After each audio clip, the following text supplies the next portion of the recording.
नमस्कार दोस्तों, मैं संजीव। एक बार फिर से एसएससी छात्र एवं एसएससी टीचर्स के द्वारा जंतर मंतर के बाद दिल्ली के रामलीला मैदान में आंदोलन किया जा रहा है।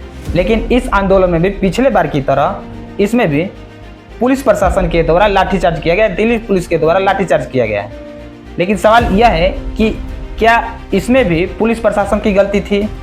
सवाल यह है कि क्या यह आंदोलन कुछ बच्चों तथा कुछ टीचर्स का ही आंदोलन था? सवाल यह है कि क्या कुछ ऐसे भी टीचर्स हैं जो इस आंदोलन के माध्यम से बच्चों के नज़र में हीरो बनना चाहते हैं? इन्हीं सब बातों को आज इस वीडियो के माध्यम से जानेंगे तथा यह भी जानेंगे कि दिल्ली के जितने भी एसएससी टीचर्स हैं या देश भर के जितने भी एसएससी टीचर्स हैं वो एक साथ आज खड़े होने के बजाय एक दूसरे के विरुद्ध क्यों है, एक दूसरे के ऊपर क्यों कीचड़ उछाल रहे हैं। ये सारी बातें आज के इस वीडियो में हम लोग जानेंगे। जो लाठीचार्ज हुई है ना, इसका जिम्मेदार कोई और नहीं है, आपके बीच का भेड़िया आदमी है ये। आप सिंह का सांप है। इसमें क्यों हीरो बन रहे थे? भुगते ही आप, भुगतना चाहिए। मतलब क्या होता है, मैं यहां पर देख रहा हूं सारे बच्चे पिट रहे हैं, सारे बच्चे अरेस्ट हो रहे हैं और उसके बाद में इसी भी मेरे को दूसरे दरवाजे से लेकर के जा रहा होता है। इसका क्या मतलब है कि कहीं ना कहीं उनको पिटवाने वाला मैं हूं? नहीं कि कभी ओवर एक्टिंग। आज मेरी उन बच्चों के प्रति संवेदना है जो बेचारे इनकी बातों में आके यहाँ आए और रुके। 5 बजे के बाद उनको सच में चले जाना चाहिए था, जब उनको पता लग गया था कि परमिशन 5 बजे की। बच्चों के लिए तो शॉकिंग था यार, परमिशन 5 बजे की है सच में। देखिए, यह जो आंदोलन चलाया जा रहा है, यह आंदोलन जुलाई महीने से ही चालू की गई है, जो कि एसएससी के खिलाफ है। इसलिए कि एसएससी सिलेक्शन पोस्ट पेज 13 का पेपर कराती है, जिसमें इशू देखने को मिले, जैसे कि टेक्निकल इशू मिला, डिस्टेंस का इशू देखने को मिला, सर्वर का इशू देखने को मिला, एडमिट का इशू देखने को मिला, या फिर क्वेश्चन का भी या फिर कह सकते हैं कि क्वेश्चन का भी इशू देखने को मिला। इस तरह के इशू फेसेस करने के बाद कुछ दिन बाद स्टेनोग्राफर का पेपर होता है, उसमें भी सेम इशू देखने को मिला। इस चीज से परेशान होकर के दिल्ली के जो कुछ टीचर्स हैं वो आंदोलन करने के लिए तैयार करते हैं, बच्चों को एक साथ जुटाने की कोशिश करते हैं, एक साथ संगठन बनाते हैं और तथा आंदोलन करने के लिए देश भर के जितने भी बच्चे हैं उनको इन्वाइट करते हैं, वीडियो के माध्यम से बुलाते हैं कि बच्चे दिल्ली के रामलीला मैदान पर 24 अगस्त को जो है महा आंदोलन होगा, जो कि दिल्ली चलो का नारा देते हैं, दिल्ली चलो का नारा देते हैं और सारे बच्चों को इनवाइट करते हैं। ग्रुप है यहाँ पर, वो अपने अपने बैनर्स बना करके इसको शेयर करना शुरू करें। जितने इंस्टा ग्रुप हैं, जितने फैन पेजेस हैं, जितने यूट्यूब पर हैं, अपने अपने हिसाब से वीडियोस बना करके मेरे भाई यहाँ पर शेयर करें। 24 तारीख को आने के लिए बहुत बच्चों को प्रेरित करें, क्योंकि समय हमारे पास में काफी कम है और संख्या अगर वहां ज्यादा नहीं हुई तो आपका जो ये प्रोटेस्ट है ये एक दिन में वहां पर मर जाएगा और कुछ भी नहीं होगा। मैं आपसे इतना बस कह सकता हूं। तो सभी लोगों से आह्वान है मेरा कि वहां पर जरूर पहुंचो। 24 तारीख रामलीला मैदान, सुबह 9 बजे। जय हिंद, जय भारत। लेकिन गलती कहां पर हुआ? गलत यहां पर हुआ कि जब टीचर्स इन सारे छात्रों को वीडियो के माध्यम से जब इनवाइट किया जा रहा था, महा आंदोलन में शामिल होने के लिए बुलाया जा रहा था, तो उस वीडियो के माध्यम से यह भी बताना चाहिए था यह जो आंदोलन चलेगा सुबह 10 बजे से लेकर के शाम 5 बजे तक चलेगा। लेकिन इस चीज की खबर दूर दूर के जो बच्चे आने वाले थे उनको पता ही नहीं था। इनको इतना पता था कि दिल्ली जाना है, आंदोलन करना है, दिल्ली जाना है और आंदोलन करना है। आदित्य रंजन जी ने ये बताया था, जिन्होंने बुलाया था कि 5 बजे तक के यहाँ प्रोटेस्ट करेगा परमिशन। इनका कहना था कि आज 5 बजे तक था, तो आज मांग तो मेरी पूरी हो जानी चाहिए था अगर प्रशासन था पूरा। तो 2 दिन का प्रोटेस्ट था ना, हाँ। 24 और 25 का। हाँ, नहीं ये हमें तो नहीं बताए थे। नहीं बताया? नहीं। अच्छा, इनको थोड़ा सा भी ये भी नहीं पता था कि 5 बजे जो है बंद हो जाएगी और 5 बजे के बाद वो व्यवस्था कहाँ करेंगे, कहाँ सोएंगे, कहाँ खाएंगे, कहाँ रहेंगे, कहाँ पिएंगे।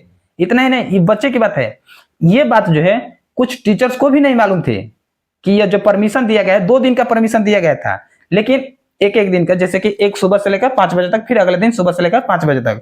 टीचर हमको सपोर्ट कर रहे हैं। टीचर हमसे कहते हैं कि आप कंटिन्यू करो, कोई दिक्कत नहीं है, सारा सब कुछ नॉर्मल है। 5 बजे के बाद? 5 बजे के बाद, और सब कुछ ऐसे चलता रहेगा। अच्छा, परमिशन में ये लिखा था कि 5 बजे तक परमिशन में लिखा था 5 बजे तक का है, पर संविधान भी तो कुछ नाम का कोई चीज है ना सर। इतने में जो बात है सरकार तक पहुंचानी थी, लेकिन यह बात जो है कुछ टीचर को भी नहीं मालूम थी। अब यह जब आंदोलन किया गया वहां जगह पर, रामलीला मैदान पर, और जब पुलिस प्रशासन उस पर लाठीचार्ज की गई, आंदोलन छात्रों पर लाठीचार्ज करी गई, तब जाकर कुछ टीचर को यह मालूम पड़ा। यह पता चला कैसे? कुछ आंदोलन खत्म होने के बाद कुछ ऐसे टीचर्स जो है कि वीडियो के माध्यम से ये सारी चीजें बता रहे हैं। तो देखिए, जब यह आंदोलन सुबह 10 बजे से शाम 5 बजे तक थी, तब दिल्ली पुलिस जो है शाम 5 बजे जो है रामलीला मैदान में पहुंचती है और बच्चे के ऊपर लाठीचार्ज करना शुरू कर देती है। इससे पहले कि जो जितना बच्चा दिल्ली का प्रॉपर रहने वाला था, रूम लेकर रहने वाला या फिर उनका कोई घर हो या फिर अपने साथी दोस्त मित्र के पास जो रहने वाले थे, वो तो शाम 5 बजे तक चले गए। लेकिन उन बच्चों का क्या, जो इनके पास रहने की व्यवस्था नहीं थी, केवल प्रोटेस्ट करने के लिए आए थे, केवल आंदोलन करने के लिए आए थे। अब उन बच्चों को रहने के लिए, खाने के लिए, पीने के लिए व्यवस्था कहां से?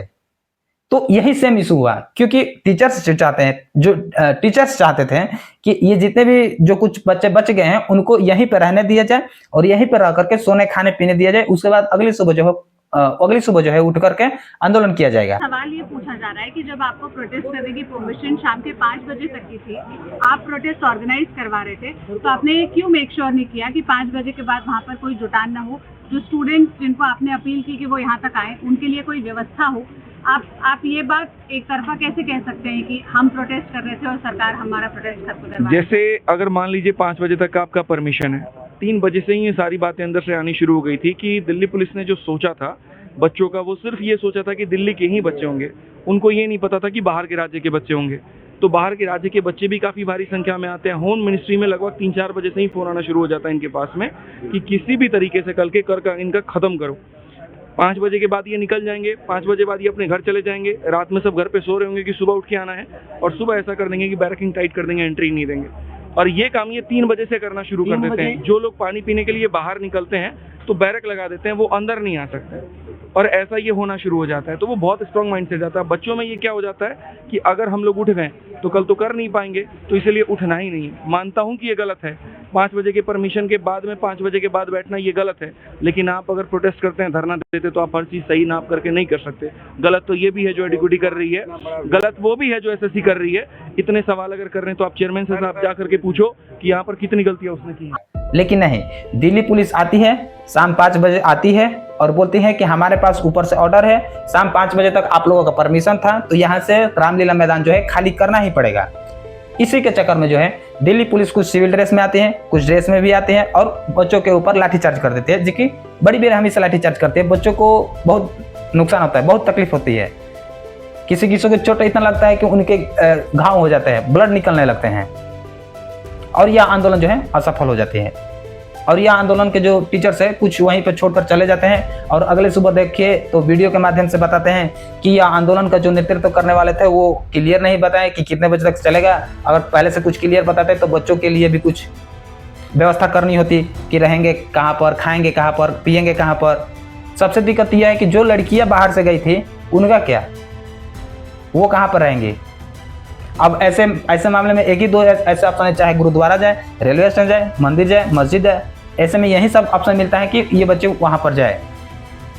इस लाठीचार्ज के माध्यम से टोटल 44 बच्चे को जो है डिटेन करी जाते हैं, साथ साथ टीचर्स को भी डिटेन करी जाते हैं।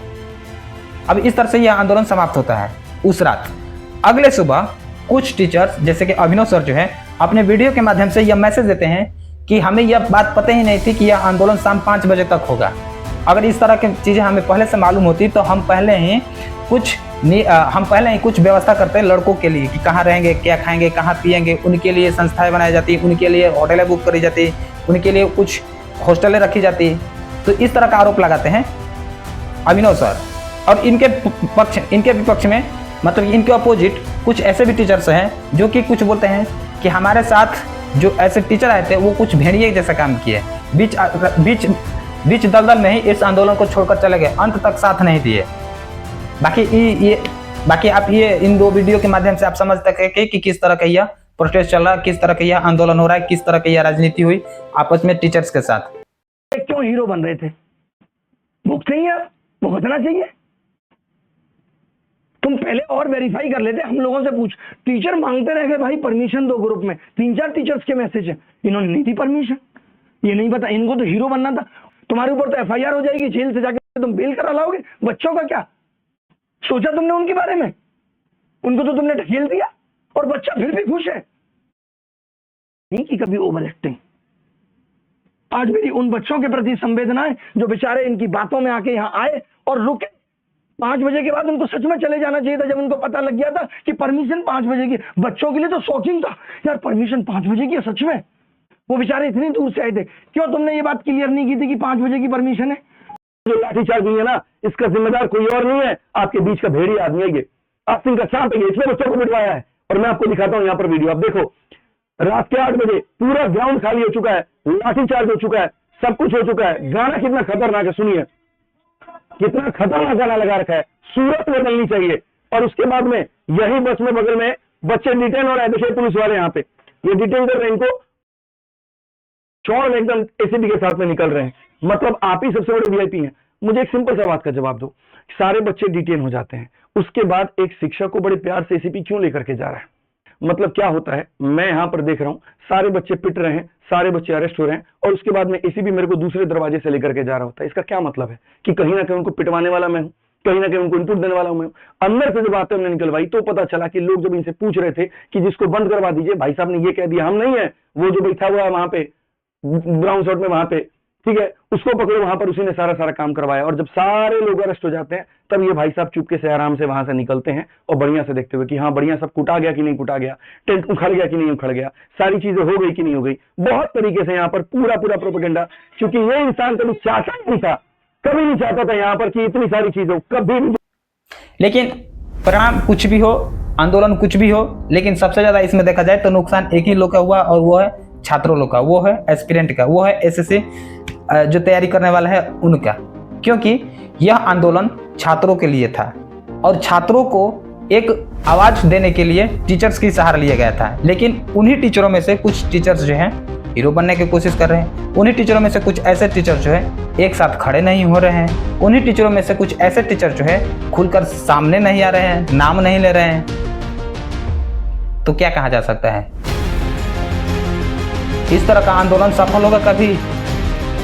इस तरह का आंदोलन कभी, इस तरह के आंदोलन से एसएससी कभी रिफॉर्म करेगी? कभी नहीं करेगी। बाकी यह वीडियो कैसे लगी आपको, आप अपना राय कमेंट सेक्शन में डालें जरूर। बाकी धन्यवाद।